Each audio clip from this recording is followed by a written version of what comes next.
So we've been marinating on this one for a while because, baby, we got stew going. And I need to be in the right mood to dive into this piece. And I looked at my crypto portfolio today, and today is the right time because I'm in the right mood. Ranking the NFL head coaching openings, which jobs are most enticing. Long time respected NFL writer Judy Batista, been covering the league for decades, but this was a swing and a miss. This was the whiff.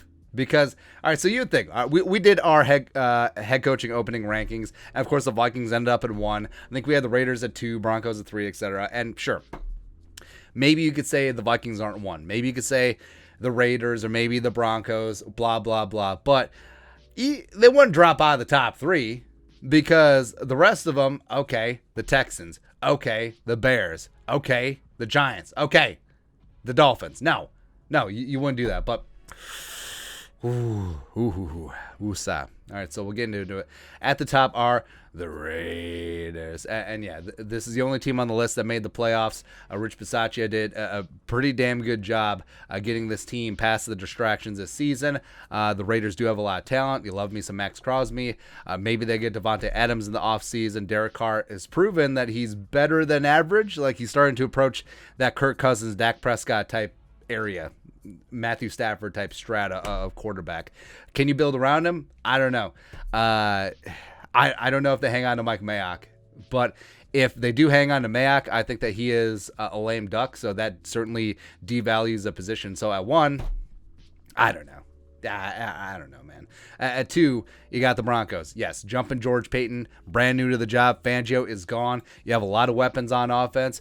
You have some really nice pieces on defense, headlined by Patrick Surtain II. Bradley Chubb, hopefully he can turn around. He got some cap space as well. But see, to me, cap space doesn't matter as much to a head coach as it does to a general manager. And sure, cap space allows you to sign a bunch of players in free agency, but then it's gone. It's gone.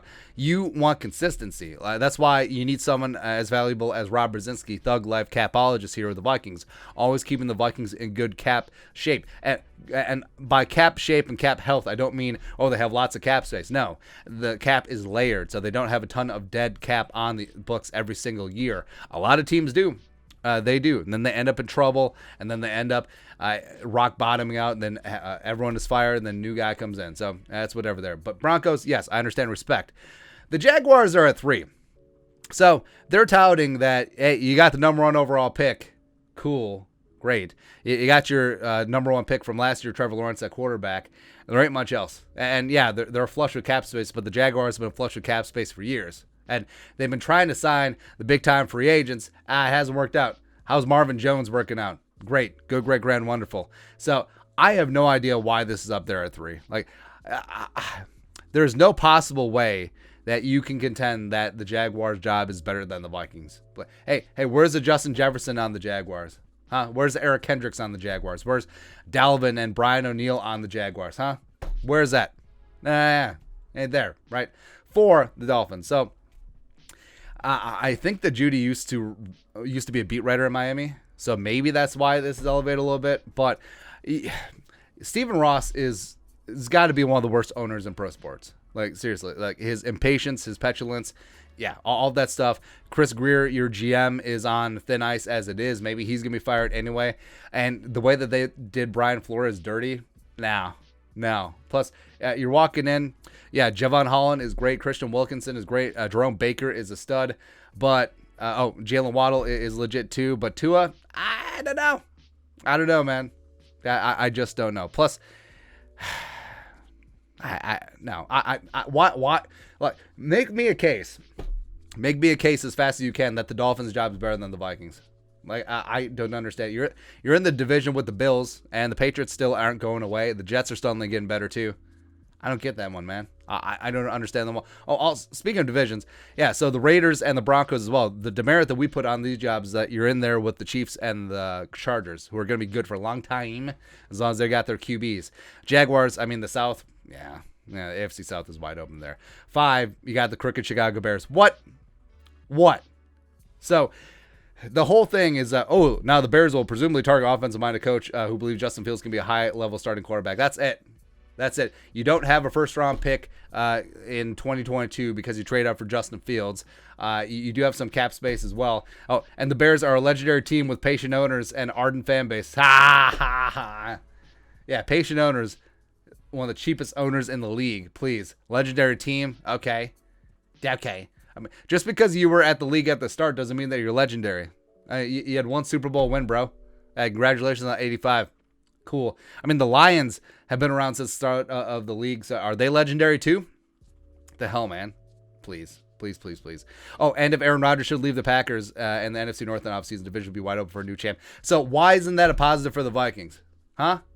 I want to know, because if Aaron Rodgers leaves and if Kirk Cousins stays with the Vikings, guess what? Kirk Cousins is the best quarterback in the division. No cap. No cap at all, right? Ironically, no cap because Cousins $45 million cap hit. But, I mean, for the life of me, I don't understand what is so appealing about the Bears' job. Your defense is aging out. Allen Robinson may not come back after his franchise tag. You got Mooney, you got Fields. That's it. Montgomery, sure. I don't know, man. I don't know. But, again, picking these apart one by one, how can you even make a case that the Bears' job is more attractive than the Vikings? I don't understand it. So get in here at 6. Minnesota's not a bad team, but second straight sub 500 season, blah, blah, blah. Players like Dalvin and Jefferson plus patient, stable ownership will make the job enticing. Big question for the new coach. What does he think of Kirk Cousins? That's not a long-term problem. Cousins is legitimately only under contract for 1 year. Guess what? If you want to roll with Kirk for a year, you weather the storm. It's $45 million cap it, and guess what? All of that frees up. All of that sweet, sweet cap space that you're bragging about in all these rankings frees up in 2023.